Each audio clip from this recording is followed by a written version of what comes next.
So again, welcome to the Power System Laboratory. Today we are going to perform the third experiment, that is the unsymmetrical fault study. And the previous few practicals, we have studied the symmetrical fault and unsymmetrical fault. So in the last practical, we have performed the line to ground fault, and in this particular practical, we are going to observe the effect on the system due to the double line to ground fault. So in a double line to ground fault, two phases and one neutral, that is the which is grounded. So the two phases and grounded neutral is involved. So as you know that it's unsymmetrical fault, again we are interested to check the behavior of the voltages. So the process is same. This DC shunt motor is coupled to the alternator. The alternator rated capacity is 3 kVA and its rated current is 4.3 ampere. Again we will run the DC shunt motor as a prime mover, and will adjust the speed of the prime mover very close to the rated RPM, that is 1500 RPM, and then we will switch on the excitation and will gradually increase the excitation in such a way that the current, short circuit current, should not exceed the 4.3 ampere value. So let's start the practical. Again switch on the supply, start the DC shunt motor.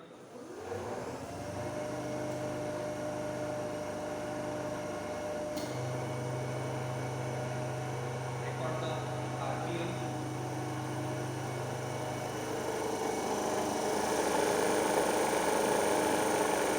So as you can see, the actual RPM is well below the rated RPM.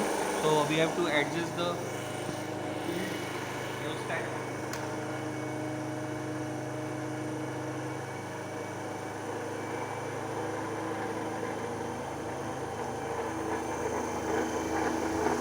So after increasing the field resistance, again measure the speed of the motor,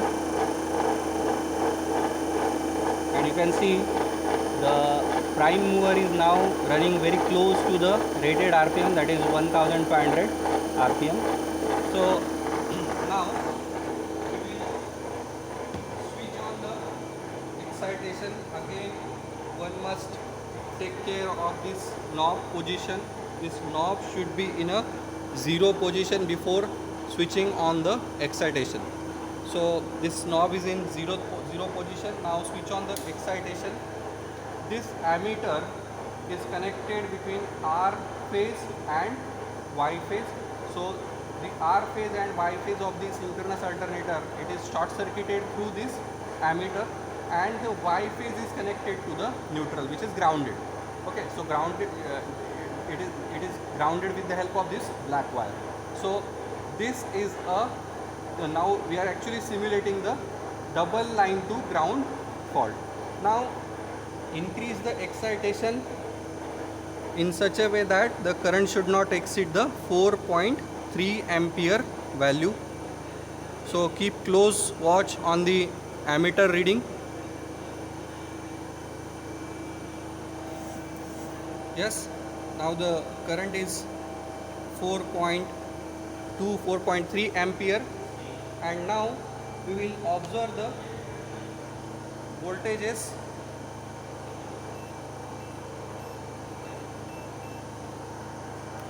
So first we will measure the voltage between R and Y, Y and B phase, and B and R phase, and later we will measure the voltage between R neutral, Y neutral and B and neutral.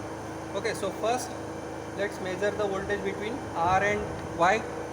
So we have short circuited this R and Y phase through the ammeter, so voltage is 0. Now the voltage between B and Y phase, now B phase is not involved in a short circuit, so you will get some voltage, and the voltage is 37.6 volt. Similarly, this B is not involved in short circuit with respect to the R, so the voltage is 37.1 volt. Now let's measure the voltage between R and neutral. So R and neutral is involved in a short circuit, so the voltage is 0. Now the voltage between Y and neutral, again it is 0 because the Y phase is also involved in a short circuit, but the B phase is not involved, so you will get some voltage. So the voltage between B and neutral is 37 volt. So as you can see, the voltages are different in nature. So voltages are unsymmetrical. That's why the name is given. It is a unsymmetrical type of fault. So in this way we have studied the double line to ground